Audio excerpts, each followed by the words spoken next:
Da sessão do Tribunal do Júri. Está aberta a sessão. Por favor, senhora oficial, apregoe as partes. Será submetido a julgamento o processo número 514-2346, o que a Justiça Pública move contra Caroline Rockenbach, Jéssica Thaís Chinegoski, Carla Roberta Feijó Pereira e Ivane Barbosa Paiva. Por favor, senhora oficial, traga os réus até a sala de audiência.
Passaremos agora ao juramento do Conselho de Sentença. Por favor, senhores jurados, levantem-se todos.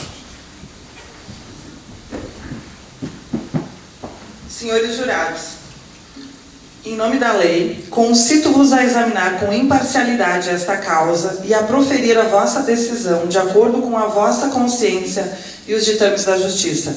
Por favor, levantem a mão direita. Respondam comigo. Assim eu prometo. Podem sentar-se.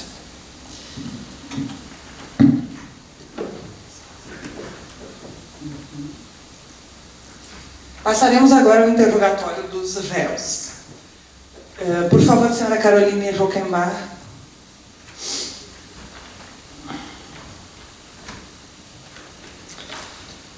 Senhora Caroline, devo advertê-la de que a senhora não é obrigada a responder aos meus questionamentos, mas o seu silêncio pode ser interpretado contra a senhora. Neste momento, a senhora não pode consultar os seus advogados. Qual o seu nome?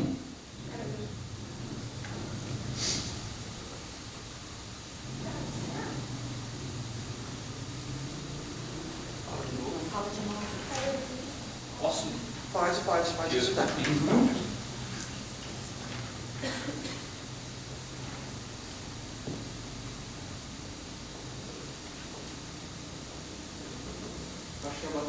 Um, dois. Qual o seu nome? Caroline Rockenbach. A sua idade? 25 anos. A senhora tem advogado? Sim. A senhora conhecia o senhor Roger Wetmore? Sim, mas não de longa data. Considerava-se amiga íntima dele? Não. E quanto aos demais exploradores de caverna, a senhora se considerava amiga íntima dos demais? De nenhum deles. De nenhum deles. De que forma ocorreu o convite para que a senhora participasse dessa expedição? Nós nos conhecemos em função da sociedade, e então, pelo Roger ser um pouco mais experiente, ele nos convidou a fazer uma visita a uma caverna para ver se nós nos interessaríamos mesmo em continuar com esse tipo de exploração. De todos os exploradores, o Roger era tido como mais experiente, então? Sim, ele sempre tomou a liderança e ele sempre foi tido como mais experiente. E com tamanha experiência, houve algum alerta no sentido de que vocês explorariam uma caverna composta por rocha calcária? Não. Vocês sabiam ou não dos riscos inerentes a esse tipo de exploração? Não. Não. Vocês levaram alimentos com vocês? Pouca coisa, porque era apenas uma visitação. Nós não acreditávamos que duraria tanto tempo e nem que aconteceria algo do tipo que aconteceu. A visita tinha sido estimada para quanto tempo? No máximo um dia e uma noite. O alimento levado, então, era para um dia? Apenas esse tempo. Mesmo sendo um explorador experiente, o Roger não sugeriu que vocês levassem alimento para mais dias? Não, Não. Água vocês portavam muito pouco, apenas para esse tempo. para um dia também. Mas todos levaram alimento e água. Sim, todos tinham alimento e água, mas pouca coisa. Apenas para seu consumo próprio. Logo depois do desmoronamento, vocês adotaram alguma política de racionamento da água e da comida? Sim. De que forma isso aconteceu? Como nós tínhamos o Roger como nosso líder, então ele assim determinou.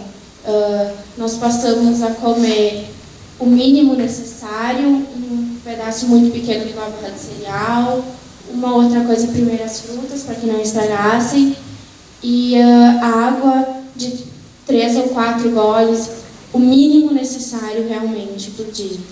E a senhora consegue precisar por quanto tempo duraram esses alimentos e a água? Não. Não. Como era o ambiente dentro da caverna? Era muito escuro. A gente não sabia, na verdade, onde a gente estava, o que estava acontecendo. Chegava uma hora que a gente não sabia mais quem estava falando, a voz começou a ficar diferente, a gente começou a perder a noção do espaço, do tempo, era tudo muito, muito confuso. Vocês não tinham noção de tempo ou de dia e noite dentro da caverna? Não, nenhuma. Não. Havia presença de água dentro da caverna? Muito pouco. Só que vocês portavam ou vocês identificaram alguma outra fonte? Só que a gente portava. Só que vocês portavam. Houve algum tipo de comunicação com o lado externo durante esses dias? Houve a comunicação do Roger com o lado externo, então o que ele nos transmitiu dentro da caverna, mas eu já não posso dizer isso com precisão porque eu não me lembro exatamente. O ambiente era muito grande a ponto de vocês não ouvirem essa comunicação que o Roger fazia? Eu não posso precisar, eu não sei. Qual era o instrumento que ele utilizava para fazer essa comunicação com o lado externo? Eu não me lembro exatamente como era, porque já fazia muito tempo, a gente estava muito tempo sem comer, sem beber direito, então conforme o tempo foi passando, a gente foi ficando muito debilitado mesmo, pelo menos eu fui ficando muito debilitada e eu já não conseguia mais dizer o que era real e o que não era real. Vocês portavam algum tipo de lanterna junto consigo? Não. Não.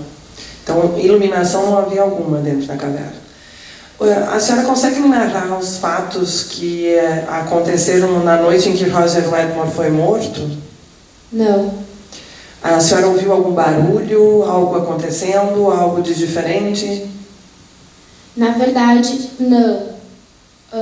Eu fui descobrir, na verdade, que ele estava morto realmente quando nós saímos da caverna depois da recuperação, depois de ter saído efetivamente do hospital. Nós não tínhamos noção se ele estava vivo, se ele estava morto. O que nós achamos foi um corpo no chão que nós nem sequer no início identificávamos de quem era. A senhora chegou a se alimentar da carne do Sr. Roger? Sim. Sim. Na caverna não havia nada além de rochas, um pouco de terra e esse corpo, então. E os demais exploradores também? Também. Também. A senhora tinha conhecimento do sorteio que foi feito antes da morte do Sr. Roger? Não, na verdade, o sorteio, eu não sei, eu não tinha dados, não eram meus, eu não posso precisar nada sobre isso.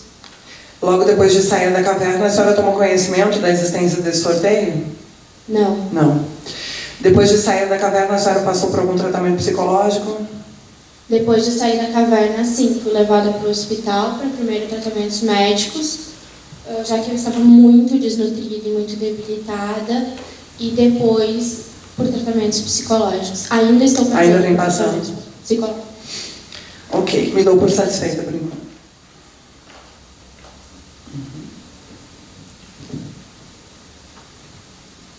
Senhora Jéssica Thaís Chiniegoski, por favor.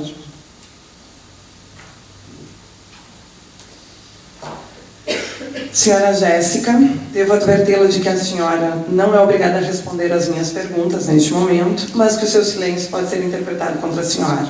Neste momento, a senhora não pode consultar os seus advogados. Qual o seu nome? Jéssica, Idade? 27 anos. A senhora tem advogado? Tenho. Senhora Jéssica, a senhora conhecia os demais exploradores de caverna há um certo tempo? Conhecia.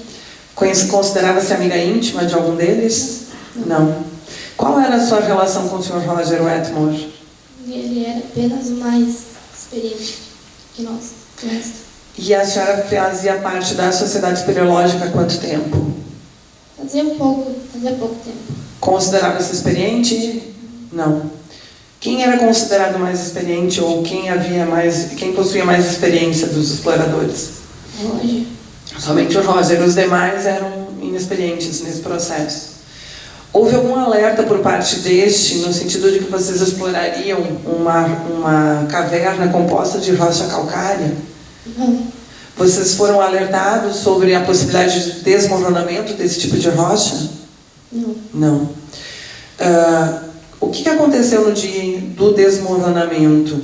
Vocês estavam explorando a caverna, estavam aqui à altura mais ou menos dela, quantos metros, enfim, quando ouviram o barulho do desmoronamento? Eu não posso dizer exatamente a distância, mas a gente estava bem adentro da caverna, mas a gente veio indo apenas para uma visitação, então não era exatamente uma exploração. Daí quando ouvimos barulho e a única entrada foi bloqueada. E a senhora consegue me descrever esse ambiente, o ambiente interno da caverna? Era muito escuro, muito frio também. Não dava para enxergar praticamente nada, não tinha nenhum tipo de iluminação. Tinha presença de água natural? Não. Vocês portavam água e alimentos? Apenas o suficiente para uma visitação. Para uma visitação. Foi adotada alguma política de racionamento logo depois do desmoronamento? Quando nós percebemos que estávamos presos, começamos a economizar mais e comer em pequenas frações, água também, tomando pouco, bem pouco, mas mesmo assim não foi suficiente. A senhora consegue nos informar por quantos dias durou esse alimento e a água? Não. Não. Vocês tinham conhecimento de que do lado de fora existiam algumas equipes de salvamento tentando desbloquear a entrada da caverna? Nós imaginávamos que sim, devido ao tempo que ficamos presos. E essa equipe informou, enfim, houve algum tipo de comunicação com essa equipe? Eu acredito que com o Roger. Com o Roger. Qual era o tipo de informação que era passada? Nós não sabemos que... Havia alguma expectativa de salvamento? Não. Não. Eles não informaram quantos dias ainda levariam para retirá-los da caverna? Demoraria ainda. Que demoraria aproximadamente quantos Não dias? sei. Não se sabe. Vocês tiveram conhecimento de que uma parte dessa equipe acabou morrendo em decorrência desse salvamento? Não. Não. O instrumento que era utilizado para se fazer a comunicação com o lado externo, a senhora consegue me dizer Não, qual era? Não lembro, não sei. Vocês portavam algum tipo de lanterna, algum meio para promover iluminação? Não. A senhora consegue narrar para mim os fatos da noite em que Roger Wetmore foi morto? Eu não sei, eu não consigo lembrar. O que houve antes disso, a existência de um possível sorteio, como narram os autos, enfim? Ele apenas comentou que a gente não ia conseguir sobreviver e levantou uma possibilidade, mas eu não lembro, eu não sei. É tudo muito confuso. A senhora chegou a se alimentar da carne do Sr. Roger? Sim. E como é que vocês encontraram ele morto dentro da caverna? Como se deu essa identificação de que ele estava A gente morto? não sabia que ele estava morto. Eu não sabia. A gente ficou sabendo quando a gente saiu da caverna. E tinha um corpo e a gente não conseguia nem identificar de quem era. Mas no momento em que vocês vinham se alimentando da carne dele, enfim, fizeram uso dessa carne na condição de alimento, não foi possível identificar que ele estava morto? Eu não Vocês lembro, acreditavam que estavam se sei. alimentando de que... Não sei, não sei. Ok. A senhora vem passando por tratamento psicológico? Sim. Desde então? Ok, me dou por satisfeita.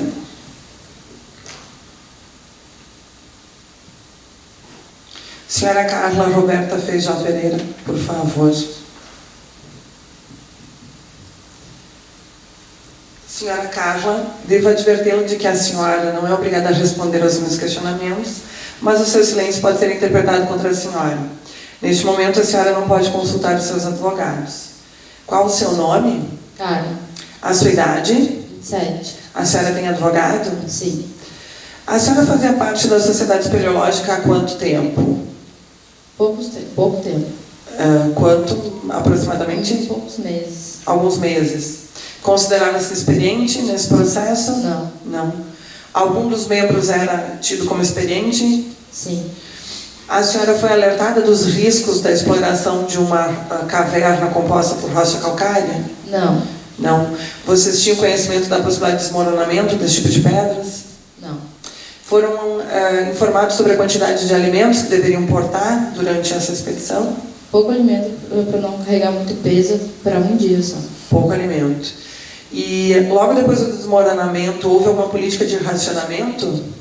A gente começou a diminuir, comer um pouquinho por vez. A senhora consegue me precisar por quantos dias durou esse alimento?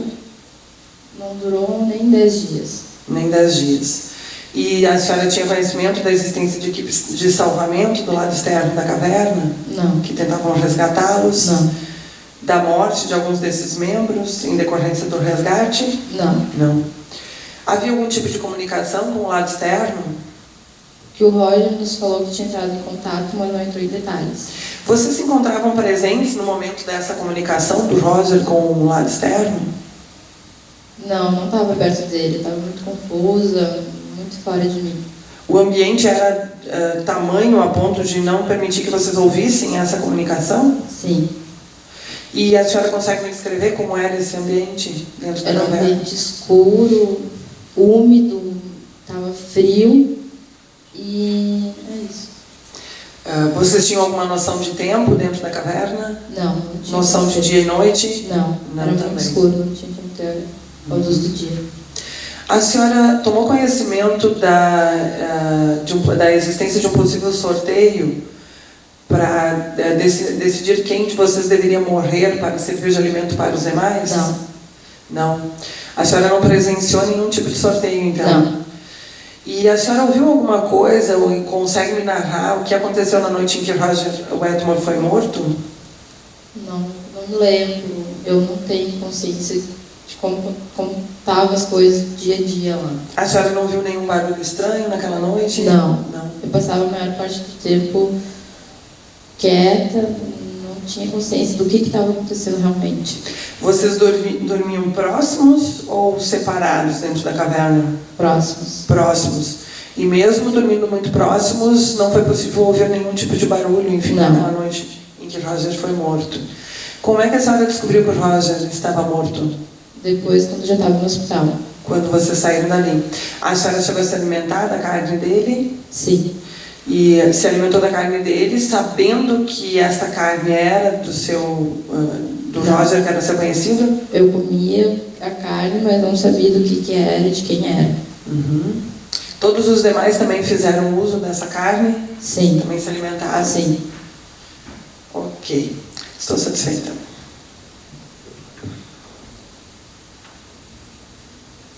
Senhora Ivane Barbosa Paiva. Senhora Ivane, devo advertê-la de que a senhora não é obrigada a responder aos meus questionamentos, mas o seu silêncio pode ser interpretado contra a senhora. Neste momento, a senhora não pode contar com a ajuda dos seus advogados. Qual o seu nome? Sua idade? 42. A senhora tem advogado? Sim. Sim. Senhora Ivane, há quanto tempo a senhora fazia parte da Sociedade Espeleológica? Muito pouco tempo. Pouco tempo. A senhora consegue me precisar quanto? Mais ou menos 6 meses. 6 meses. E ao longo desse tempo a senhora participou de algumas expedições? Algumas. Alguma delas em algum tipo de caverna composto por rocha calcária? Além desta, na qual aconteceu o desmoronamento? Sim. Sim. Então a senhora tinha algum conhecimento sobre os riscos inerentes a esse tipo de exploração? Sobre a possibilidade de desmoronamento? Sim. Quem era considerado mais experiente da expedição? Ou os mais experientes? O Roger. Ele era o líder da expedição? Sim. E ele passou alguma informação sobre os riscos desta exploração em especial? Muito pouco. Muito pouco.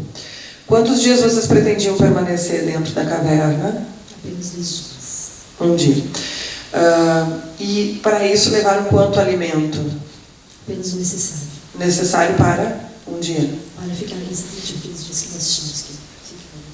Logo depois do desmoronamento, vocês adotaram alguma política de racionamento? Sim, para economizar o alimento, né? Então, o limite de tempo que nós ficaríamos ali. De quem foi essa iniciativa? De todos? Sim. Sim. E a senhora consegue me precisar por quanto tempo duraram esses alimentos? Mais ou menos uns 5 dias. 5 dias. Sim. Vocês tinham noção de tempo dentro da caverna? Não. Não. De dia e noite? Não. A senhora tinha conhecimento de que haviam equipes de salvamento do lado de fora, Não. realizando o resgate? Havia algum tipo de comunicação com o lado externo? Não com todos, era só um tipo de comunicação. O ambiente era tamanho a ponto de vocês não ouvirem a comunicação que era feita por um dos seus colegas? Não tínhamos condições de ouvir nada. Vocês não conseguiam ouvir nada. E a senhora sabe me informar que tipo de equipamento foi usado para a realização dessa comunicação? Não, eu não sei. Não. A senhora pode me descrever como era o ambiente dentro da caverna? Muito frio, escuro, úmido. Muito horrível. Havia a presença de algum animal, de morcegos? Alguns. Alguns. E de água natural? Não. Não. A senhora consegue me narrar o que aconteceu na noite em que Roger Wetmore foi morto? Não consigo lembrar. Onde a senhora se encontrava naquele momento? Naquele momento eu estava afastada dos demais colegas. Afastada dos demais. A senhora estava dormindo, acordada? Não, eu estava num canto quieto. Eu estava junto. A senhora não ouviu nenhum barulho, Não. algo de estranho? Nada. Não. A senhora tomou conhecimento da existência de um sorteio anterior a essa morte do Sr. Roger? Não. Não. Os autos narram que haveria acontecido um sorteio no qual Roger teria proposto que um de vocês se sacrificasse para salvar os demais. A senhora tomou conhecimento disso? Não. Não participou do sorteio nem nada. E a senhora se alimentou da carne do Sr. Roger? Sim. Se alimentou da carne do Sr. Roger sem saber que era dele? Isso eu não sabia. A senhora imaginava que era carne de que, do quê? De algum animal. De algum animal. Quando a senhora tomou conhecimento de que o Sr. Roger havia morrido? Depois que eu saí de lá. Depois da saída. Nós ficamos sabendo que o colega não estava mais lá.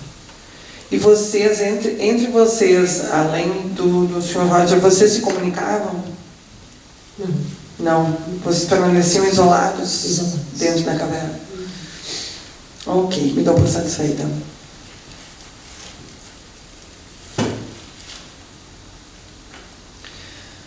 Os senhores promotores desejam fazer algum questionamento aos réus?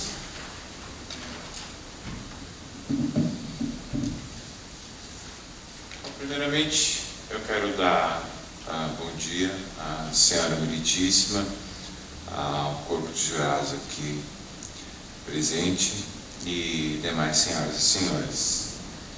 A minha primeira pergunta a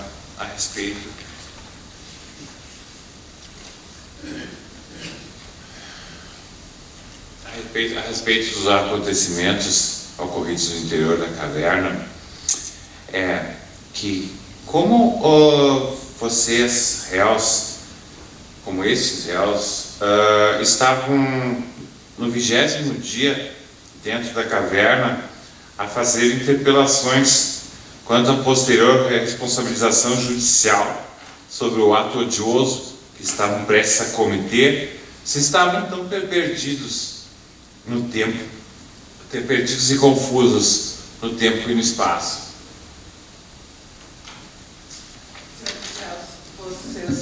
Vocês podem responder ao questionamento? Compreender o questionamento? Nos autos narram que, ao longo do 21º dia, houve uma comunicação com o lado externo, no qual um de vocês teria interpelado o lado de fora no sentido de questionar sobre uma possível responsabilidade penal caso viessem a cometer algum assassinato, algum homicídio dentro da caverna. Vocês conseguem responder até o questionamento? Pode fazer uso do microfone. Apenas o Roger teve contato, pelo que eu me lembro, com a parte exterior.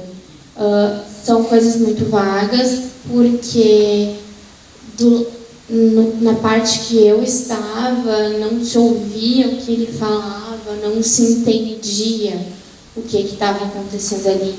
Nós nem sequer sabíamos se aquela comunicação era real. Mais alguém deseja se manifestar? Sim, sim. Pode prosseguir. Bom, pelo jeito, né, o Roger, ironicamente, é o único que não estava confuso, exausto, perdido no tempo e no espaço. Tendo em vista a previsibilidade de trancamentos em expedições espiológicas, até que ponto vocês se precaviram quanto a esse aspecto?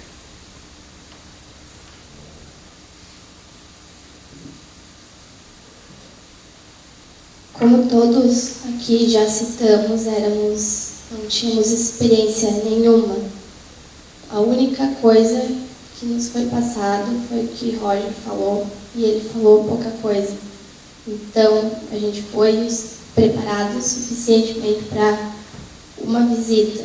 E não é que o Roger estivesse a única pessoa são, a única que estava são entre nós, e que não estava abalado. Obviamente, todos estávamos abalados, mas como já citamos, ele era o mais experiente, então, talvez, no momento, ele tenha mantido o maior controle. O que nos intriga é como exatamente o mais experiente, né, o que levou vocês dentro da caverna, o que teria mais experiência, morreu. Por que o que tinha mais experiência acabou morrendo? Exatamente, né? E por que não outra pessoa? Por que exatamente ele? Bom, como a gente falou, ele afirmou dentro da caverna, por ser um experiente, uma postura até de liderança. Eu posso responder por mim, como eu disse, eu não posso precisar exatamente, que eu ficava muito quieta, muito num canto, então eu não sei o que aconteceu, eu não sei o que ele estava tentando fazer quando ele morreu. Alguém mais deseja se manifestar? Não. A defesa tem direito também a 3 questionamentos. Vocês querem fazer uso da palavra?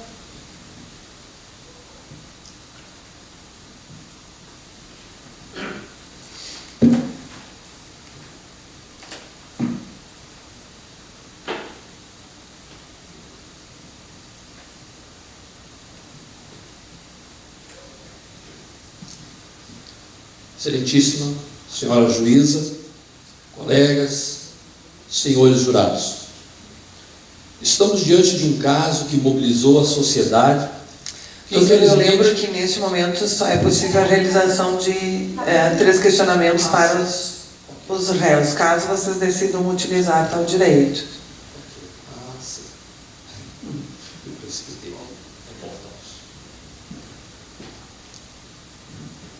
Gostaríamos de inquirir para os jurados em que momento vocês foram interrogados e como se procedeu esse questionamento.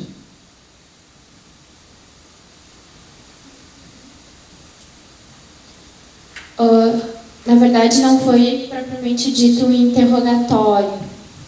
Quando nós saímos da caverna, ainda muito confusos, foi uma mudança total de ambiente, fomos totalmente acusados, nos era dito, nos era falado o que havia acontecido e tudo muito confuso, nós estávamos muito debilitados, nem sequer caminhávamos sozinhos. Foi uma coisa muito induzida, nós respondíamos apenas sim ou não, nós não não nos orientávamos ainda direito devido ao estado físico e também o estado mental, o nosso estado psíquico. Eu gostaria de saber quando foram achados os dados. Quem tinha os dados? Aonde estavam esses dados? Aonde no laudo está a presença dos dados? Efetivamente, eu gostaria que me respondessem quem viu os dados. Aonde estão esses dados? O dado não era meu, a gente conversou entre nós, os réus, ninguém estava com dado. Não foi nos mostrado esse dado.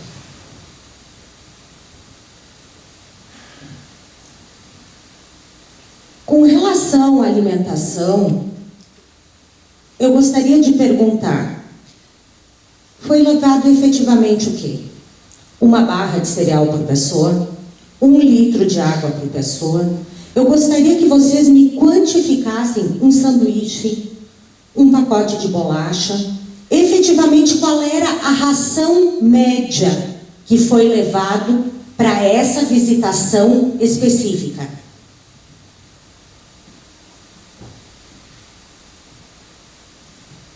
Nós levamos o suficiente para um dia.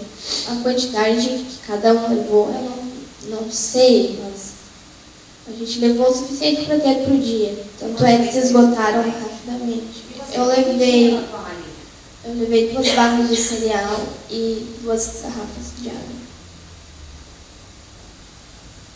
Mais alguém deseja responder dos réus? Você, qual era a sua ração? Eu tinha uma barra de cereal, uma fruta e 1 litro de água. Ok. Passaremos agora à leitura do relatório. Trata-se do julgamento da senhora Caroline Rockenbach, da senhora Jéssica Taishnegoski, da senhora Carla Roberta Feijó Pereira e da senhora Ivone Barbosa Paiva, acusadas pelo homicídio do senhor Roger Wetmore, morto em maio de 4.399 em uma caverna. As réis encontram-se presas desde o dia do fato. Os fatos narrados nos autos demonstram que os acusados, que as acusadas, têm envolvimento com a morte do Sr. Roger. Caso as mesmas sejam condenadas nesse júri, terão como pena máxima a morte. Passaremos agora aos debates. Com a palavra, os doutores promotores. Vossas Excelências possuem aproximadamente 20 minutos para a leitura do libelo e para a acusação.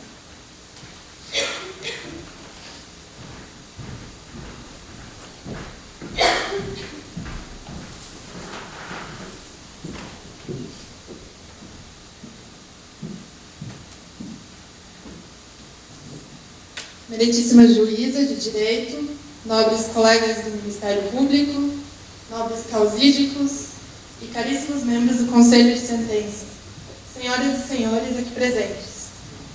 Estamos hoje aqui reunidos para julgar os lamentáveis fatos envolvendo os réus que culminaram com a trágica morte de Roger Wetmore. A promotoria não tem intuito nenhum de se deter em argumentos falaciosos na tentativa de dobrar a letra da lei. Colocaremos aos senhores, de acordo com o que consta nos autos, o que realmente aconteceu. Porque estes réus devem ser condenados pela pena máxima em crime e homicídio doloso. Bom, eu quero lembrar a vocês que a única fonte de provas que temos aqui é a palavra dos 4 acusados, que buscam absolvição.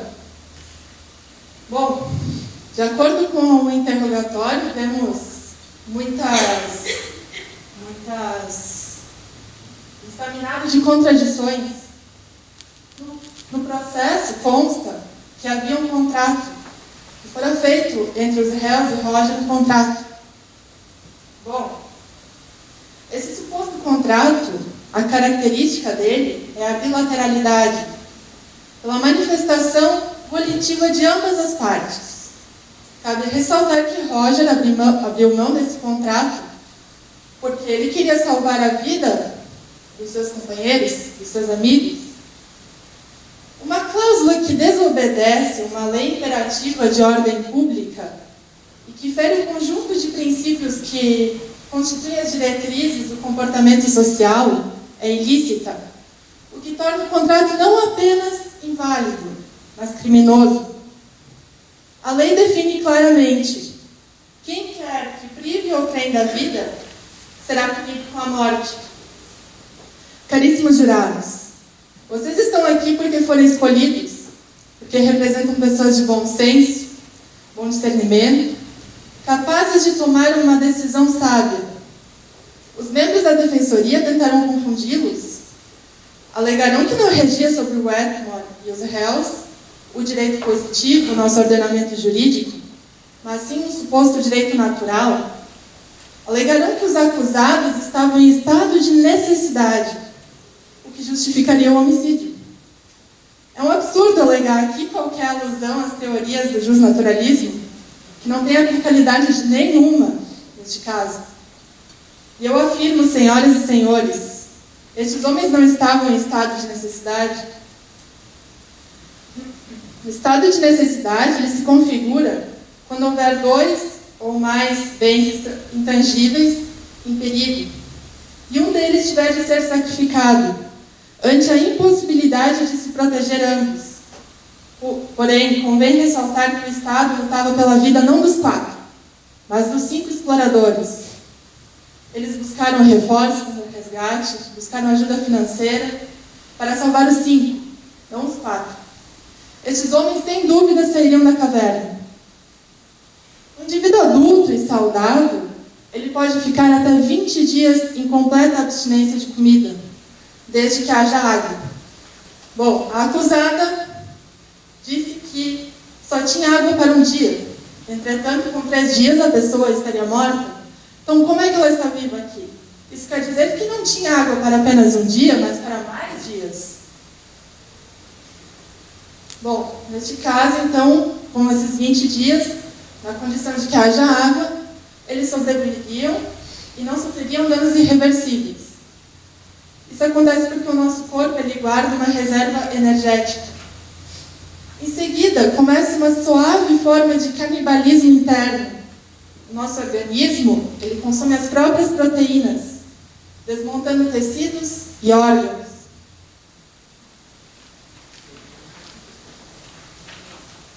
Num estágio mais avançado de privação alimentar, a pessoa certamente morrerá de indigestão se receber um farto prato de comida, porque as suas vilosidades na parede do intestino já foram destruídas, não haveria como digerir. Após tantos dias de abstinência, antes de se alimentar, a pessoa deve ser submetida a um intenso tratamento.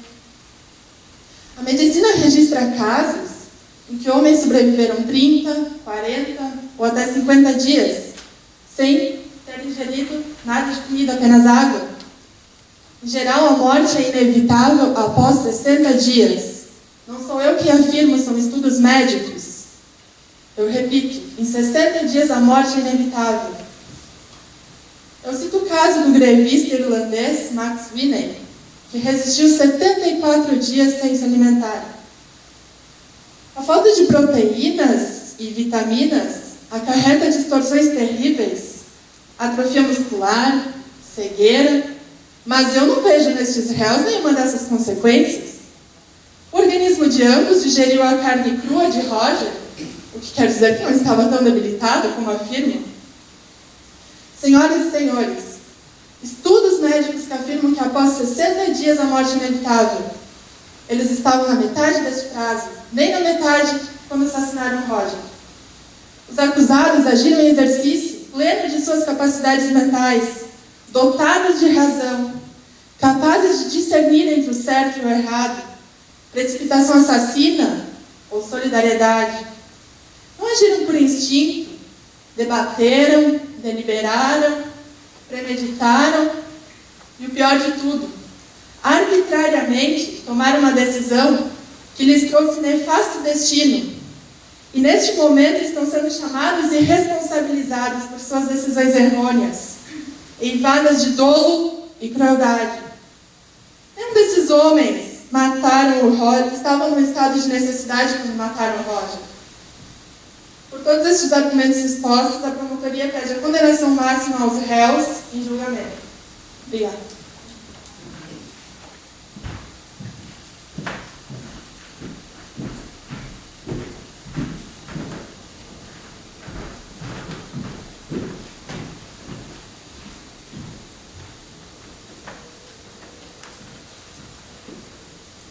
A promotoria está aqui para defender aquele que morreu, né, para servir de alimento.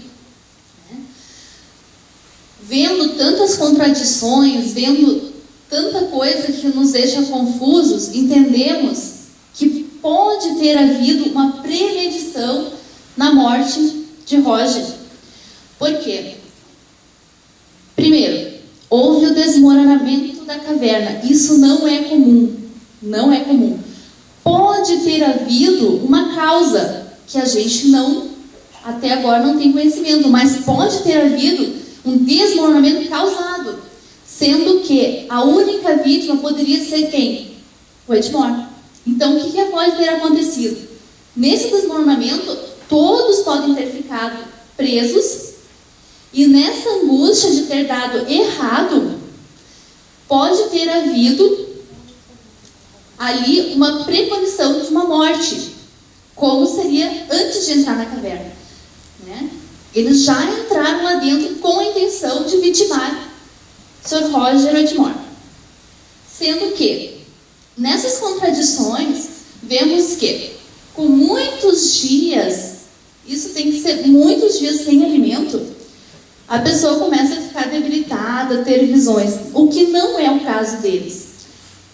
No 23º dia, entendemos que o Edmore teve sim, né, ali a oportunidade de ter acesso e conversar com as pessoas que estão do lado de fora. Nesse momento, todos lá dentro, como está nos autos do processo, todos tinham conhecimento de que em breve seriam libertados. Então ali começa uma angústia, porque eles seriam libertados e lá dentro agem contra o Edmore. Né? Nos autos diz claramente que eles têm juntos os dados e que juntos eles escolheriam a vida de um. Quando o Sr. Jorge, o Edmore, desiste desse complô, ele é vitimado. Porque se ele é o que mais tem conhecimento lá dentro, ele é o que estaria, no caso, cuidando de todos, porque ele morrer. Né? Entendemos que já entraram dentro da caverna com a intenção de matá-lo.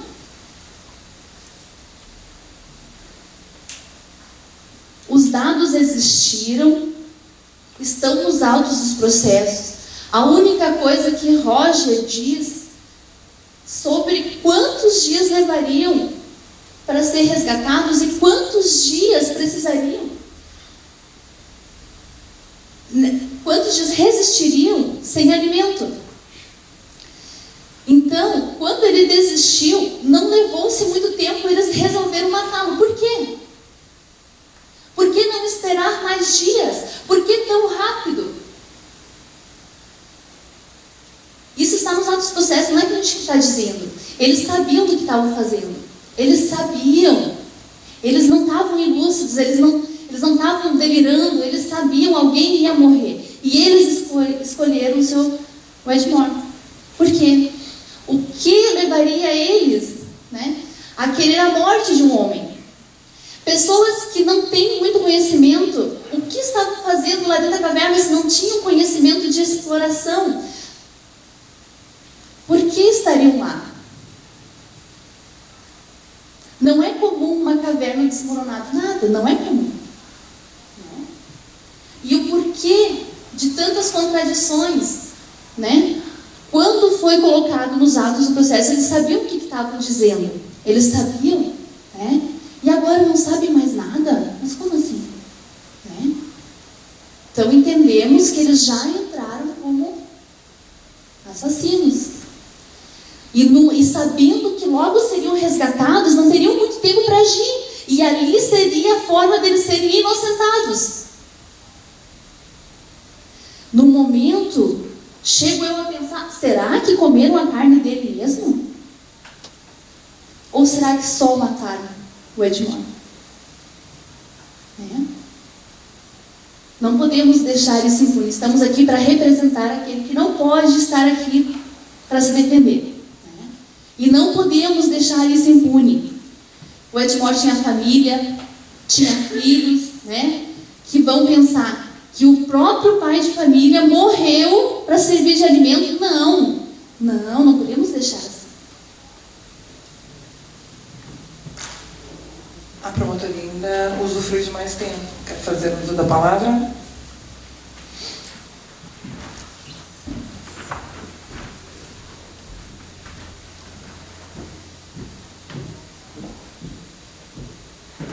Bom, senhoras e senhores, primeiramente...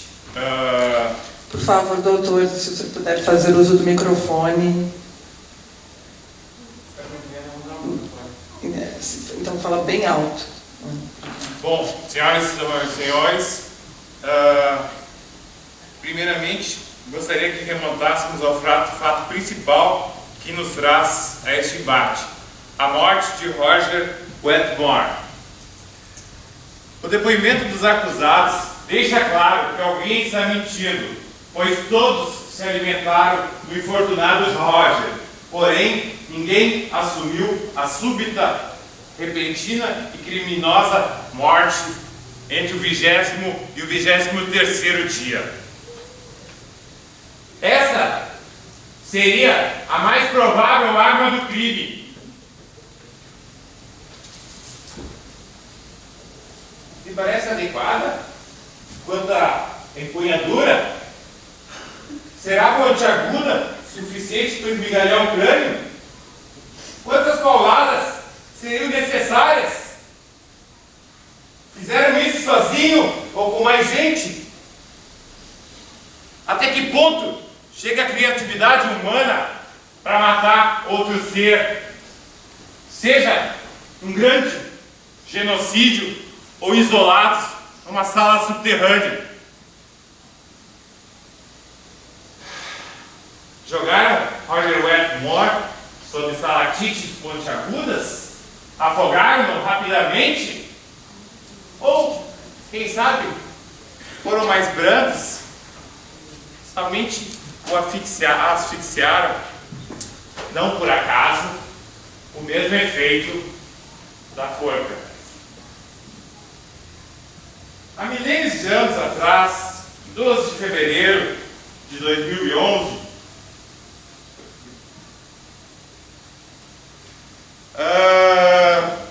no estado da Geórgia, nos Estados Unidos, houve 2 mortes na caverna Ellis. E os motivos foram encalhados na corda da cachoeira, hipotermia, patologia, inexperiência, equipamento inadequado. Isso tudo está dentro do site caves.org, que é da National Speleology Society. E essas mortes aconteceram lá em 2011, quando ainda se usavam equipamentos inadequados e obsoletos, como GPS, talvez algum funcionamento remoto. E também nessa época se fazia uma lista obrigatória de equipamentos para uma expedição geológica não superior a 4 horas. Composta por capacete, botas, meias, roupas térmicas, calças compridas, camisas, jaqueta leve, luvas, joelheiras, luzes de backup, baterias, lâmpadas de reposição, pelo menos para cada fonte de luz, 3 baterias, água potável, saco de lixo, garrafa, alimento, assobiar, fita adesiva, e ainda coloca como opcional medicamentos, formulário de consentimento, licença de saúde, autorização de viagem, etc, etc.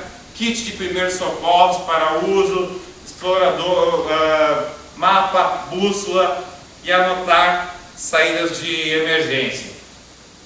Isso aconteceu, eu estou falando do ano de 2009, de 2012. Agora, nós estamos em outra realidade, no ano de 4099, com muito mais recursos para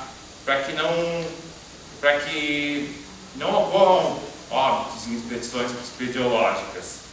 Poderiam ter feito uso de recursos tecnológicos como medição de rocha com alta frequência, como os satélites faziam em 2000 para mapear a classe terrestre, só que a nível micro, ultrassom, verificando falhas estruturais, pontos de tensão na rocha, verificação de ambiente seguro, mapeamento de 3 dimensões, energia, comunicação, mantimentos, água, fazedor de água por desumidificação.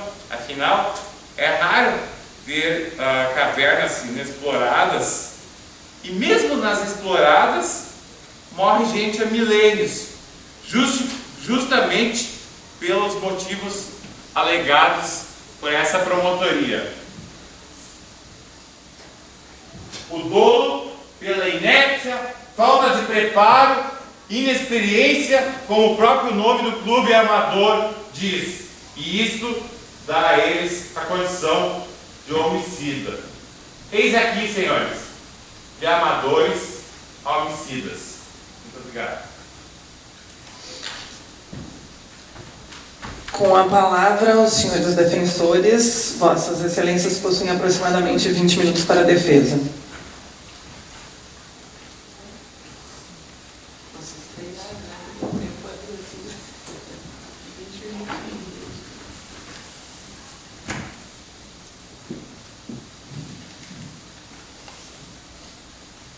Excelentíssima juíza, colegas, senhores jurados. Estamos diante de um caso que mobilizou a sociedade, que infelizmente temos uma vítima fatal e 4 supostos assassinos. Digo supostos porque de real e concreto que temos aqui é uma vítima e nenhum assassino, até que se prove ao contrário. Qualquer que intencionalmente prive ou tire a vida do outro será punido com morte. Quero trazer à mente dos senhores presentes e a senhora juíza que o direito não é uma ciência exata e toda lei criada é passiva de análise. O legislador que criou não tem plena capacidade de prever se essa lei no seu futuro não terá alguma falha. A minha preocupação aqui é que essa lei seja aplicada neste caso, provocando uma enorme injustiça. Nós estamos vivendo uma época de admitir um direito positivo, que seja imposto pela promotoria dizendo, matou, morreu. Não é assim que aprendemos no dia a dia. O legislador cria a lei, mas cabe à senhora juíza analisar todo o contexto que envolve cada caso. Nós estamos diante de um caso corriqueiro, no qual acontece todos os dias na nossa história. Não podemos fugir da ideia que não houve a intenção de matar, mas estas 4 pessoas que se reuniram de sã consciência para formar uma quadrilha, se munindo de armas e escolhendo para uma pessoa no meio da sociedade para acabar com esta vida e em seguida cometer canibalismo. Neste caso seria impossível, pois o caso que apreciamos aqui é de uma proporção totalmente diferente, aonde existe um excludente que caracteriza um crime. Estes cidadãos se encontravam em um estado de necessidade, estado natural, numa situação de desespero. Realmente é impossível de se analisar o que estes homens estariam e sentiram naquele momento. Presos na caverna, em estado de desidratação, inanição, sem alimento de espécie alguma. Estavam no extremo das suas capacidades mentais, e a única intenção que havia ali era de manter-se vivos. Atitude esta que não foi fácil, e foi imposta por uma escolha de quem deveria morrer. Roger, como líder do grupo, consegue se comunicar através de um rádio com autoridades fora da caverna. Um médico, um juiz, um padre e autoridades que representavam o Estado. E sobre a ideia de sacrificar uma das vidas e se alimentar dela para que as demais sobrevivessem. Diga os motivos, doutor. Em nenhum momento é citado que houve comunicação direta com a autorização judicial, com a autoridade judicial. Somente houve comunicação com a equipe médica. Eu não falei em nenhum momento autoridade judicial, falei autoridades. Ok. O protesto não foi assim. Muito bem. Sobre a ideia de sacrificar uma das vidas e se alimentar dela, para que as demais sobrevivessem, mas não obteve resposta, ou seja, não foi atendido. Foi realizado um acordo entre o grupo, um contrato de vida e não de morte, fomentado por Roger na posição de líder, assumindo a responsabilidade sobre a vida de todos e propondo a sorte que recaiu sobre ele mesmo. Aqui vemos o cumprindo de um acordo formado pelo grupo, desamparado pelo Estado, que agiu de modo simples e natural, diante das devidas circunstâncias, para aquele momento que estavam vivendo.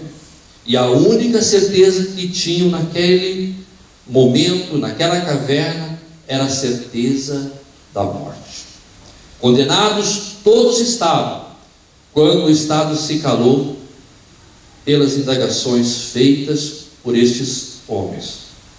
A pessoa, quando está numa situação como aquela, toda tentativa de se manter viva é válida desde a sua existência. Seu processo de evolução sempre buscou e vai buscar cumprir meios para sobreviver. Matar e comer carne humana não foi uma escolha. Canibalismo é o hábito, costume, tradição de comer com prazer carne da mesma espécie. E esses cidadãos que estão na posição de réus não têm o hábito de se alimentar de carne humana. Não são canibais. Estes homens não representam perigo algum para a sociedade. São austeros, sérios, nunca cometeram crime algum em toda a sua vida. No meio da sociedade, eles não são nenhum tipo de ameaças. Todos nós somos sabedores que qualquer de nós, dentro daquela caverna, estaríamos mortos, sendo julgados, provocando uma audiência e julgamento e provando a inocência. Pense bem, matar conscientemente 4 pessoas enforcadas, é o que pede a promotoria. Enforcados seria um bárbaro julgamento, que não vai trazer de volta a vida de ninguém. Vida é um dom de Deus, e somente Ele pode decidir sobre ela. Não podemos tirar a vida desses 4 cidadãos que custou a vida de 11 pessoas, sendo 10 trabalhadores e um colega chamado Roger. Portanto, não vejo crime neste caso e peço a absolução dos réus, baseado nas condições que se encontravam o estado de necessidade. Muito bem.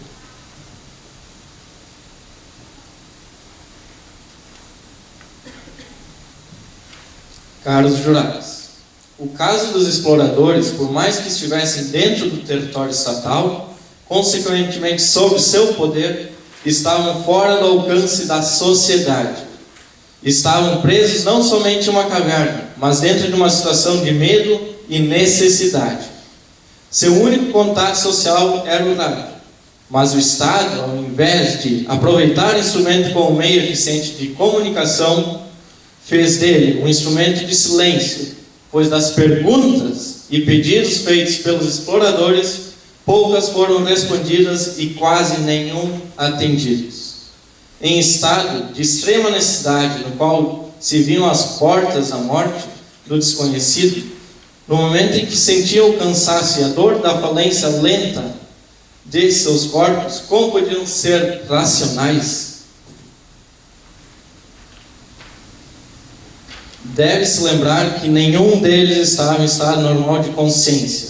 Todos se encontravam alterados físico, psicologicamente, com fome, feridos e resfriados.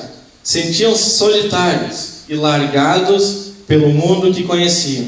Sentiam um terrível medo de morrer naquela situação degradante. Não se pode esquecer que Wetmore era um deles e sentia-se daquele jeito. Logo, não merecia um fim tão trágico, mas também se deve levar em conta que Wetmore não era tão inocente, a ponto de ser chamado de vítima, já que foi ele que primeiro propôs a ideia da ingestão da carne de um deles. Propôs igualmente o jogo e os dados. Estavam sedentos de vida, de nutrição e liberdade. Estavam enlouquecendo. Wetmore também se saciaria com a carne de algum de seus companheiros, se não fosse ele o desafortunado. Qualquer pessoa em estado de necessidade seria um cão faminto. Qualquer pessoa com medo da morte seria um animal acuado pronto para atacar, na tentativa de se defender. Vocês ainda usufruem de algum tempo? Querem fazer uso da palavra nesse momento? Aproximadamente 10 minutos ainda.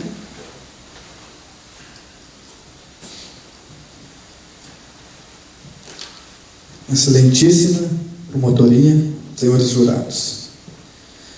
Neste caso, 10 vidas foram perdidas nas operações de salvamento devido a novos deslizamentos de terra. Os trabalhadores que continuaram o processo de resgate corriam o mesmo risco de vida. Então, pergunto se é válido serem perdidas 10 vidas para salvar 5 exploradores. Então, como poderão condená-los por executarem uma vida em defesa de 4? E ainda por um acordo de sorte.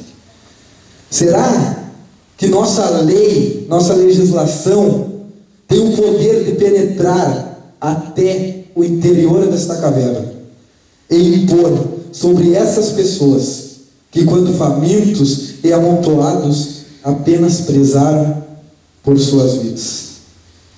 Imaginemos agora se nós estivéssemos nos lugares deles. Nossos filhos do lado de fora e a equipe de resgate já sabia que ao chegarem no interior da caverna haveriam 5 cadáveres. Então encontraram, a tamanha surpresa, 4 sobreviventes. Sobreviventes que já passaram por uma pressão psicológica e por uma pressão física, e agora estes réus que já passaram por tudo isso ainda são julgados por sobreviverem. Um homem cuja a vida é ameaçada repilará seu agressor, não importa o que diga a lei. Estamos nós aqui querendo nos igualar aos criminosos comuns, tirando a vida de 4 pessoas que custou a vida de 11 vítimas, 10 trabalhadores na operação de salvamento e mais o seu companheiro. Estes íntegros cidadãos tiveram a infelicidade de verem-se obrigados a cumprir e atribuir da carne do corpo. E o acordo que foi proposto pela própria vítima, que mais tarde ia lhe servir de ração. Quero mostrar que o indivíduo pode infringir a letra da lei sem atingir o espírito da lei.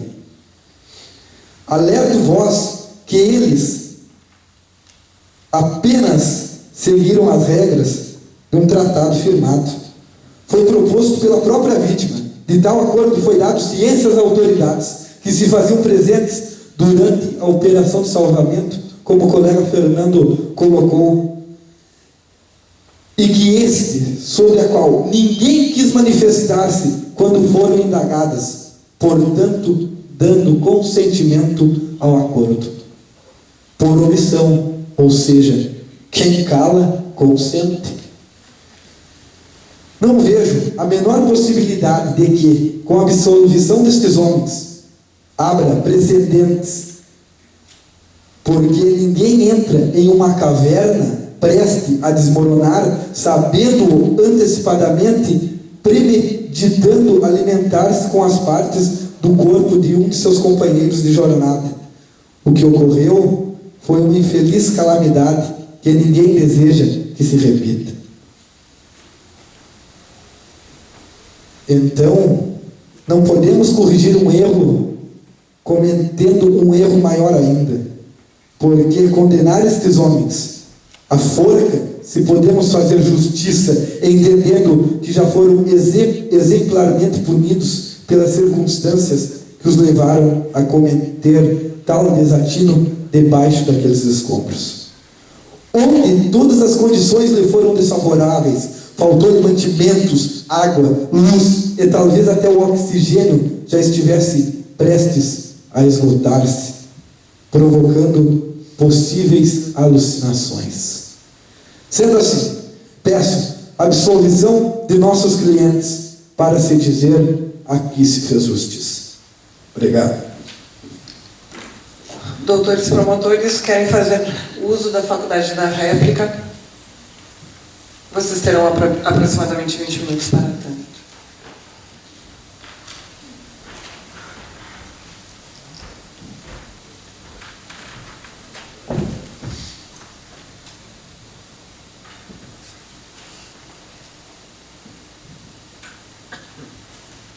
Essa pedra, senhores, representa crueldade e premeditação. Este pedaço de costela, senhoras e senhores, representa o desperdício desnecessário de uma vida. As contradições entre os duros fatos e a poesia judicial da defesa não passa de uma hermenêutica distorcida quanto à interpretação das leis. E as famílias, credo, tá certo, tem que condenar, perder seus entes queridos num absurdo e suposto jogo de dados. Essa é a lei da barbárie que nós vamos deixar impune. A letra da lei precisa ser executada, pois abrir um precedente nesse aspecto deixa a nossa parte, possivelmente vítima, desprotegida com a não aplicação da lei. Eles com certeza não estavam em estado de extrema necessidade.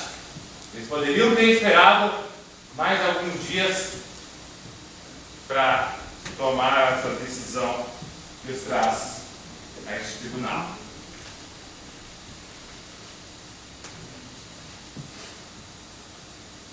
Fatos santos é o que temos aqui? Não. O que vemos são respostas evasivas, inseguras.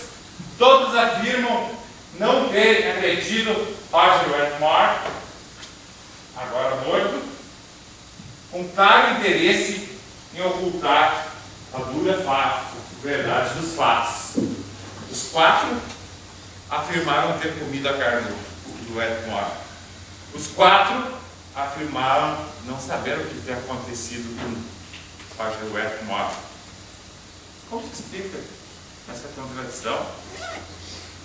Ninguém matou, mas ele morreu, foi comido.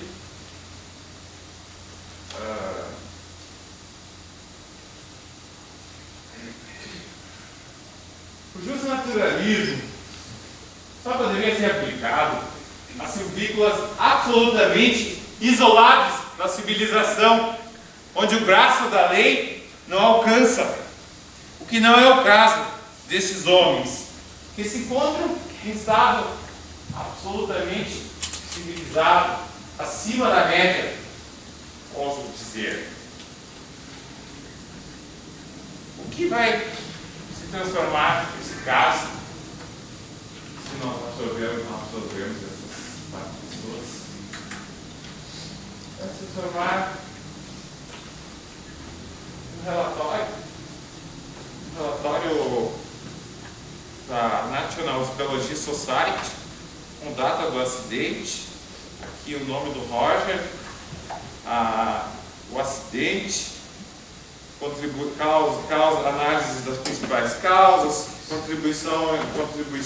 causas que contribuíram, quais os meios para prevenir esses acidentes.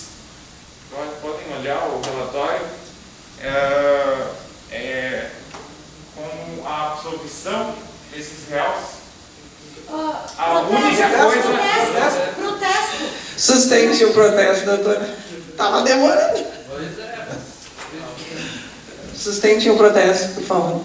Não foi apreciado pela meritíssima juíza, não foi dada nenhuma cópia para a defesa. Perfeito, por favor, doutor. Eu perguntei para a juíza. Traga o documento até aqui. A juíza falou que eu poderia mostrar para os jurados Esse documento foi juntado em tempo hábil aos autos?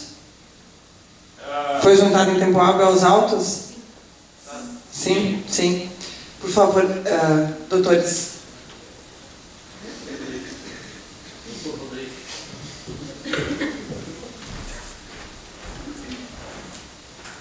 Depois disso, o senhor pode dar conhecimento ao conselho. Prossiga, doutor.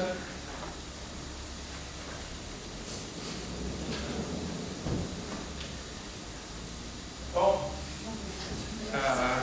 senhores jurados, eu queria lhes convocar a responsabilidade desse caso, porque a não condenação desses réus vai transformar tudo o que aconteceu dentro daquela caverna naquela mera folha de papel, numa mera estatística, uma mera morte dentro de uma caverna, e não um odioso e desnecessário crime como foi o que aconteceu.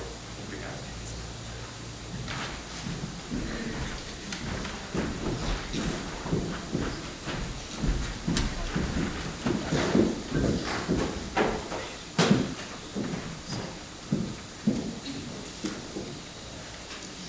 Podemos ver claramente nesse julgamento, né, que os próprios advogados estão contra os acusados.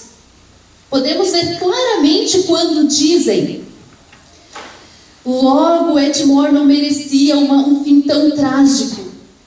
Não merecia mesmo. Eles estão dizendo, não merecia um fim tão trágico, né? Sendo que eles sabiam que iam ser resgatados em poucos dias, sendo que era uma pessoa inocente entre eles. Eles eram cúmplices de tudo que estava acontecendo lá. Quantos advogados se referem que os réus são como os cães irracionais? Cães irracionais? Vocês acham que cães irracionais, eles têm direito a conviver de novo em sociedade? Cães irracionais a qualquer momento podem atacar mais. Cães irracionais podem causar mais ferimentos.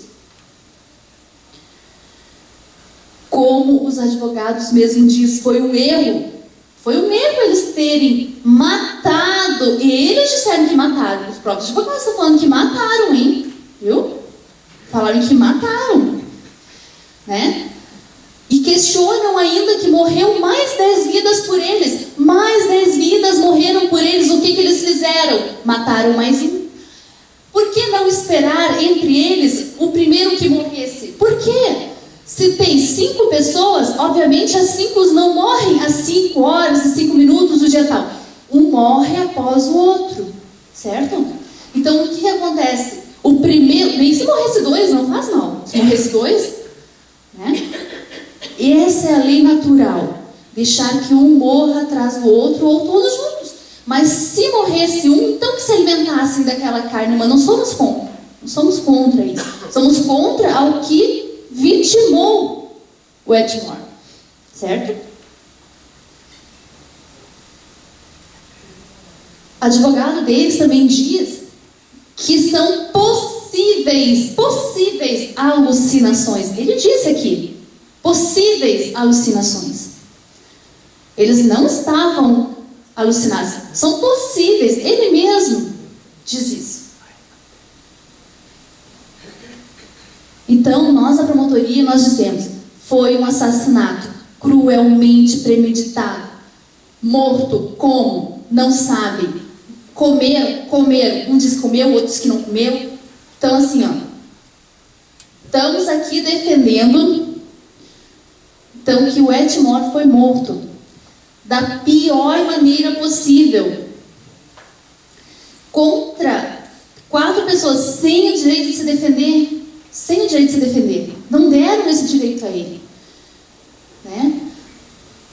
De uma maneira cruel, se mastigava a comida ali, né?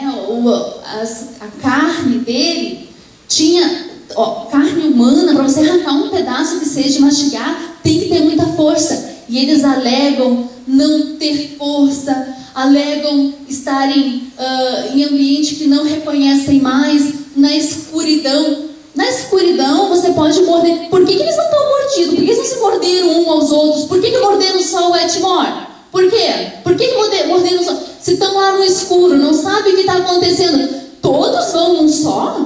Por que um não começou a morder o outro? Vemos claramente que há muitas contradições e os próprios advogados estão contra eles, contra os réus. O que vamos esperar? Que saiam impunes?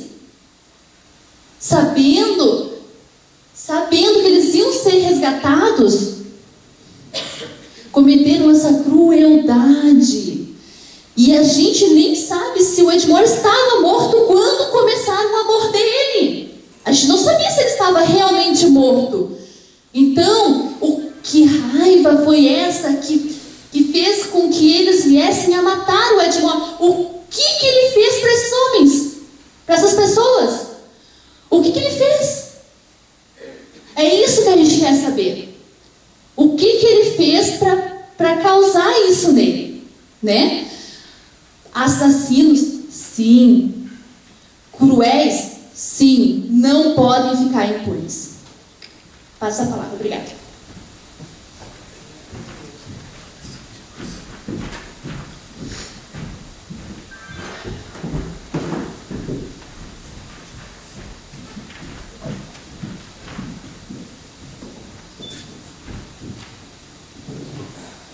A defesa está minada de contradições.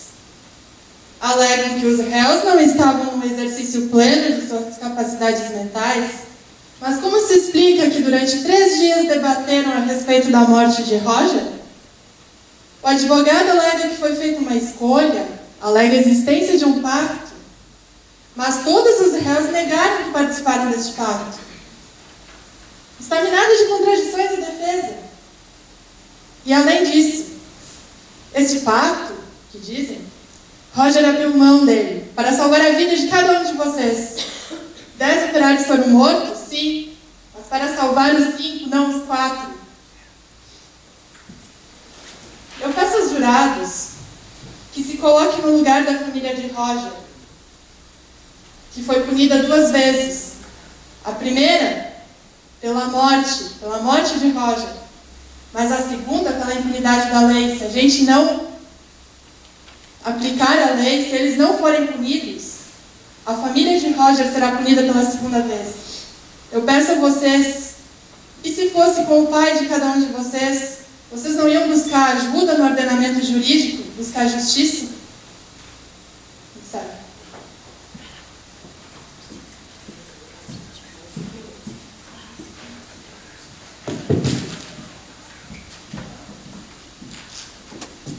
A acusação quer fazer uso por restante do tempo?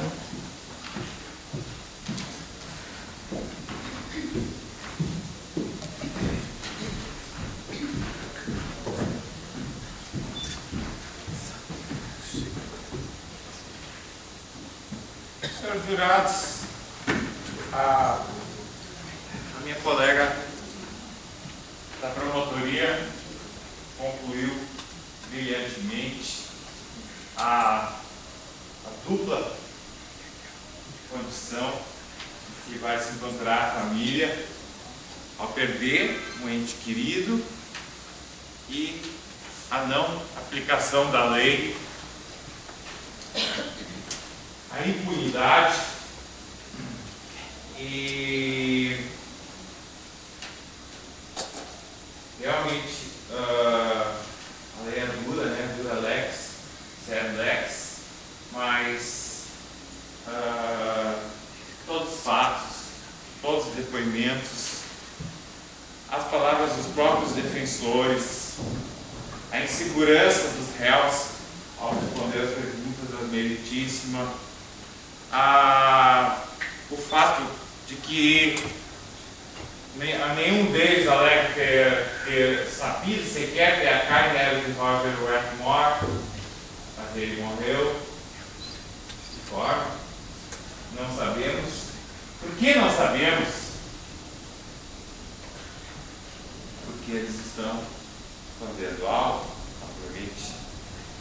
Se eles estão escondendo algo, é óbvio que esse algo não lhes é nada favorável sob a espada da justiça que paira sobre a cabeça de cada um de vocês. E eu realmente, do fundo do meu coração, desejo que Deus tenha piedade da alma de vocês. Obrigado. Da alma. Senhores defensores querem fazer uso da tréplica? Sim, gostaríamos de entregar provas e laudos para a avaliação da meritíssima. Perfeito. Esses documentos foram juntados em tempo hábil aos autos? Sim, com certeza.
Doutora, por favor.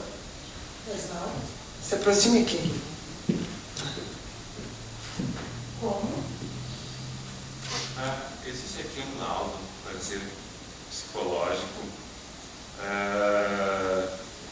Da doutora Ana Martini, que é a psicóloga legista do hospital e do nosso município, que fez a avaliação inicial dos pacientes no hospital. Sim. a avaliação não é válida, porque ela foi feita no hospital no 30º dia. Não. Ali ela coloca que essa avaliação ela foi efetuada, estava anexada aos laudos, tá? Foi efetuada no momento da chegada deles dentro do hospital. Está escrito nesse laudo de avaliação que foi a grande preocupação de toda a comunidade, como estariam esses réus, esses pacientes no momento, tanto a nível físico enquanto emocional. Eles foram avaliados tanto psicologicamente enquanto fisicamente. Doutores, uma vez que esses documentos foram juntados em tempo hábil aos autos, eles podem ser apreciados pelo Conselho de Sentença. Caberia à acusação ter acusado, enfim, a ilegitimidade do laudo anteriormente durante os debates. Exatamente. Os laudos estavam tão disponibilizados para a defesa quanto para a promotoria.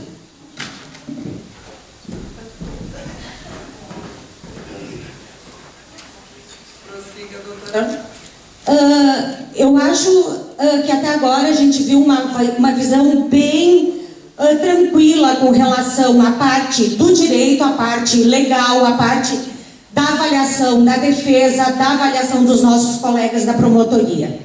Eu só gostaria de assentar que uma das coisas que foi mais colocada e o que é mais interessante, desde o início, que foi proposta o quê? Uma visitação a essa caverna, não foi proposta uma exploração.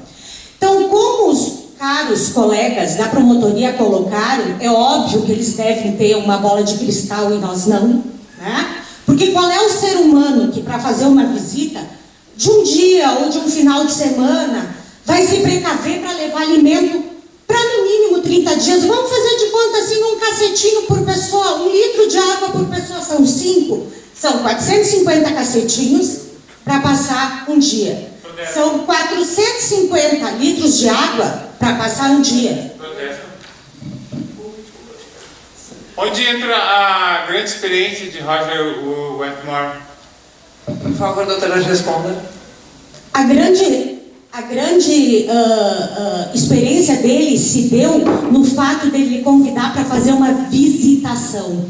E aí se dá o fato, como vocês mesmos colocaram, que quem fez o chamado, quem gritou por socorro, foi a família dos espeleólogos, porque a família do Wetmore foi a primeira a chamar por socorro. Por quê? Porque eles não tinham levado nem comida, nem material suficiente. Era apenas uma visitação, era um conhecimento daquela área específica que ainda não tinha sido explorada. Amadores. Tá? Exatamente, amadores.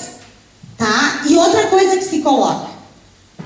Os próprios advogados, os promotores colocaram do absurdo, da acusação de um absurdo do suposto jogo de dados. O que diz no caso ali, que está a apreciação do próprio júri, a questão do laudo psicológico? O que diz a psicóloga-chefe? Que nesse tipo de situação, criam-se situações onde existe uma síndrome coletiva de que uma paranoia geral. Por quê? Porque o que pode ter acontecido não se tem uma noção clara.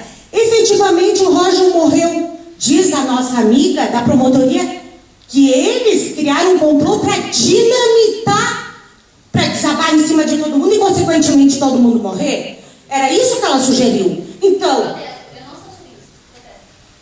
como não? Não.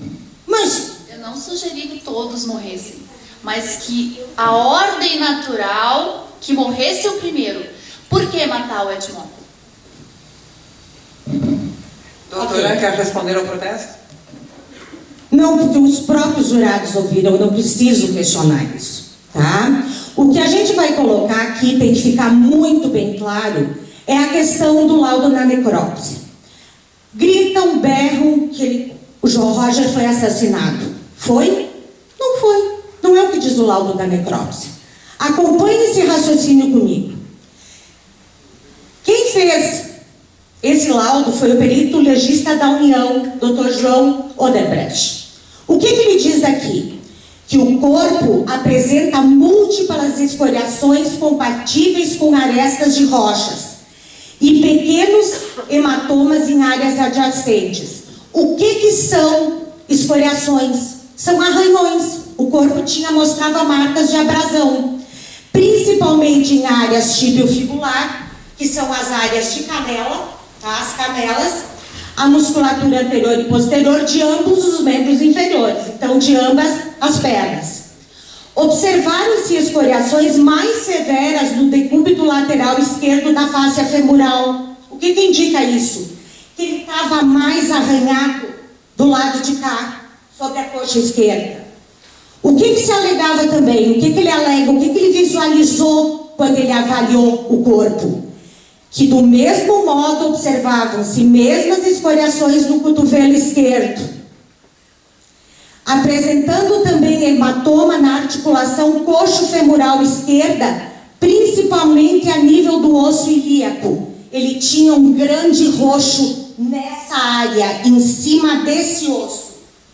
O que se alega também aqui? O que se visualiza? Que visualizaram-se que esse hematoma ele combina com um que se situa no decúbito lateral do abdômen. Essa área aqui do abdômen estava azulada, estava roxeada. Visualizam-se pequenas incisões compatíveis com mordidas nas panturrilhas, aqui, nos retos femorais, na parte da frente da coxa e nos glúteos. É isso que se visualizam, pequenas mordidas. Não se conseguiu avaliar os órgãos, os rins, o coração, o pulmão, o baço, intestinos, bexiga, em decorrência da deterioração dos mesmos. Então aqui nós não podemos alegar que o paciente possa ter morrido de quê? De uma falha renal, de um derrame, né? Não foi observada a penetração, e veja bem isso, não foi observada a penetração por objeto pontiagudo, nem por arma de fogo. A estrutura da ossatura cranial mostrava-se intacta. Então até agora eu não entendi por que estavam caminhando com uma pedra aqui para cima e para baixo, né? Quebraram o quê? O dedo mindinho dele? Não é o que diz aqui. Não foi observado, então, nem por hoje um objeto pontiagudo, nem por arma de fogo. O corpo dele mantinha-se íntegro. A estrutura da ossatura cranial mostrava-se intacta. A pedra não foi... Não tem mais protesto, acabou. Não é possível protestar. Eu afetei. A estrutura da ossatura cranial mostrava-se intacta, bem como os seios nasais e sinusais. Isso significa o quê? Que ele não levou um soco no nariz, o osso do nariz dele estava íntegro, a face estava íntegra, a cabeça dele estava íntegra, tudo se mostrava íntegro. A articulação atlantoaxial intacta, bem como C1, C2 e C3. O que isso indica? Que ele não foi enforcado, porque senão a atlantoaxial estaria quebrada. C1, C2 e C3 está intacto, ele não teve esganadura, ele não teve pescoço quebrado, ele não foi enforcado, não aconteceu absolutamente nada com ele. Em função da deterioração, não foi possível examinar o cérebro. Então não se pode dizer que ele não tenha morrido de um aneurisma cerebral, que ele tenha morrido efetivamente de uma falha renal. Que, veja bem o que dá todo esse parecer de laudo de necrópsia. Que ele caiu provavelmente em cima de rochas, que ele tenha escorregado, em função de estar num ambiente úmido, extremamente escuro, no qual ele não tinha visibilidade nenhuma, tem escorregado, batido e tendo uma ruptura de baço. O que acontece numa ruptura de baço? Acontece efetivamente uma hemorragia maciça. O corpo se esvai em sangue. O que acontece? O que diz aqui embaixo, principal? Causa mortes e inconclusiva. O perito não teve como definir como esse homem morreu. Data do falecimento: também indeterminado em funções das próprias características daquela caverna. Poderia ter morrido uma semana atrás, como poderia ter morrido 15 dias atrás, como poderia ter morrido uma semana depois que estava lá dentro. E esses pobres homens conviveram dentro dessa situação de pavor e de medo, de angústia. Num período, vocês vejam os estudos científicos a respeito da condição do luto, como cada um enfrenta a dor, a angústia, o sofrimento. Esses homens podem ter tido uma ruptura de não saber mais se eles eram eles, o quanto eles se sentiam culpados por estarem vivos e Roger morto, a angústia, o desespero de terem que ter comido o amigo que morreu, que eles não sabiam nem o que era, nem como era, o quanto tentaram manter essa pessoa viva dentro da sua dor. Então vejam bem, senhoras e senhores, o que diz aqui: causa morte inconclusiva, não se sabe como ele morreu. Dizer que eles comeram, sim, todos eles afirmaram que comeram. Agora, que mataram, o próprio laudo da necrópsia diz que não. Por quê? Porque aqui aventa a possibilidade dele ter morrido de morte natural, porque o corpo mantinha-se íntegro, com o que efetivamente eles colocaram, sim, que eles comeram. Tá ali pequenas marcas de mordidas, tá aventado. Agora, foi esfaqueado, teve cabeça quebrada, teve arma de fogo, pescoço enforcado, nada, absolutamente. Então, onde é que a equipe de promotoria se embasa para afirmar que eles mataram? Onde é que está esse laudo de necrópsia? O laudo está aqui. E é isso que tem que ser efetivamente avaliado. Vejam, senhores, as condições nessas fotos aqui, que a gente observa claramente. Imaginem, essa é a entrada da caverna no momento em que eles saíram, que foi aberta. Tirem-se a luz. Fechem seus olhos fortemente por alguns segundos. Por favor, eu convidaria o Júlio para fazer isso. Fechem os olhos apertadamente, para terem uma noção clara do que é ficar lá 1 minuto, 10 segundos, 15 segundos. Agora, a questão são 3 dias, são 5 dias, numa questão de escuridão absoluta. Não existe, porque tem uma relação de perda tempo e espaço. Isso é muito vago. O que é comprovado efetivamente está na mão de vocês, que é um laudo psicológico no qual diz que esses homens não tinham qualquer condição física e emocional de serem questionados no momento em que saíram de dentro da caverna. Como? De que maneira? Eles não tinham sido medicados, eles não tinham tomado um soro, eles não tinham nada. Quem conduziu esse questionamento? O quanto foi impingido a eles? Quem foi o detetive bem treinado que exatamente manipulou? Pode manipular, a pessoa está fragilizada, ela não sabe nem o que ela está falando. Baixou um disco voador na caverna? Sim, senhor, baixou. Né? A condição emocional do momento não era a ideal para ser feito um questionamento, não tinha como ser feito naquele momento. Isso diz o que? Regra básica, os direitos humanos deles foram violados. Então, questionem-se bem, porque ter fatos concretos, fatos científicos comprovados, é uma questão. E como nós colocamos desde o início, todo ser humano é inocente até prova em contrário. As famílias querem justiça, com certeza elas querem.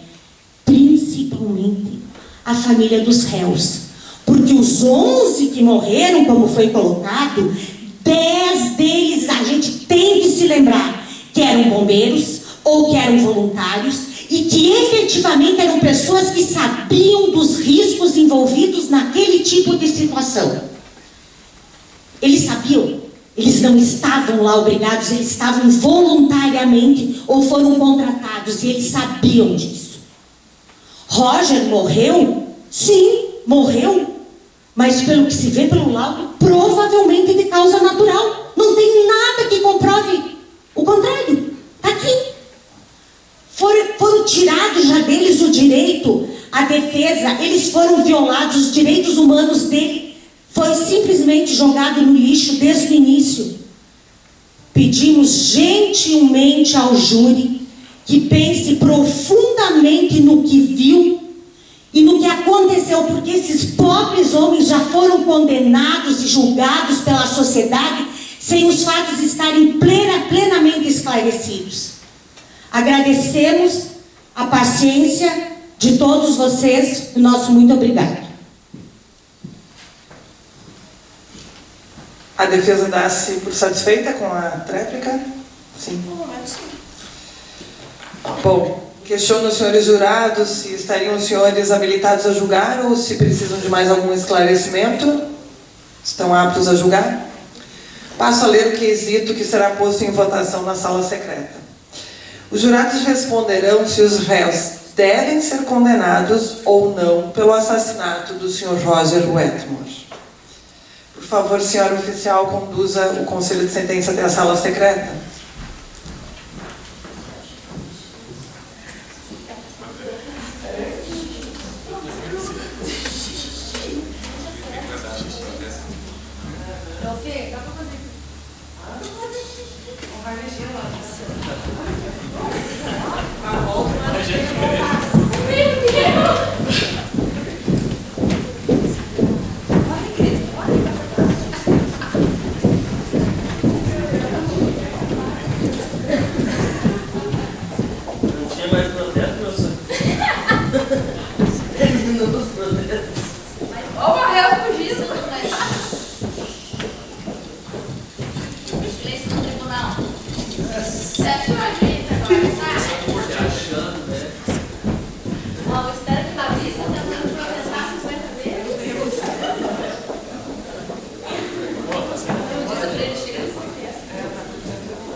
eu vou tocar meu voto. Não pode agora. O senhor é um peço que ele possa ser desconsiderado. Já não pode falar nesse momento. É, porque quem muda o voto fácil assim é de fácil coerção. Já mudei meu voto. Aqui. Não tem mais protesto. Chega de Senhores, por favor, estamos num tribunal. E a doutora que não volta. O que a doutora foi fazer? Pois é, o que a doutora foi fazer? Ela foi ver os autos, eu acho.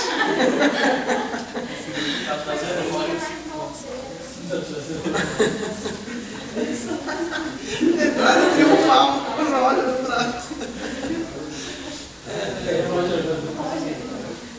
Devia ter deixado no banheiro.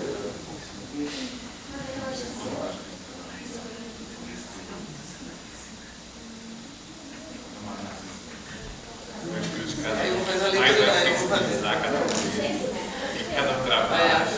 Eu vou fazer a leitura, senão depois eu terminar a fita também, e aí não tem mais como. Passo agora à leitura da sentença.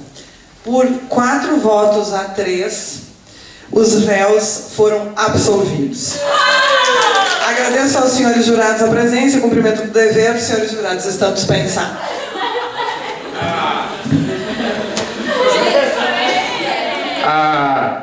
Tendo em vista a não unanimidade dos votos, e sim, pelo contrário, uma vitória apertada de 3 votos a favor da condenação e apenas 4 votos contra a condenação, nós pedimos a invalidação desse júri e a proposição de recurso em novo júri.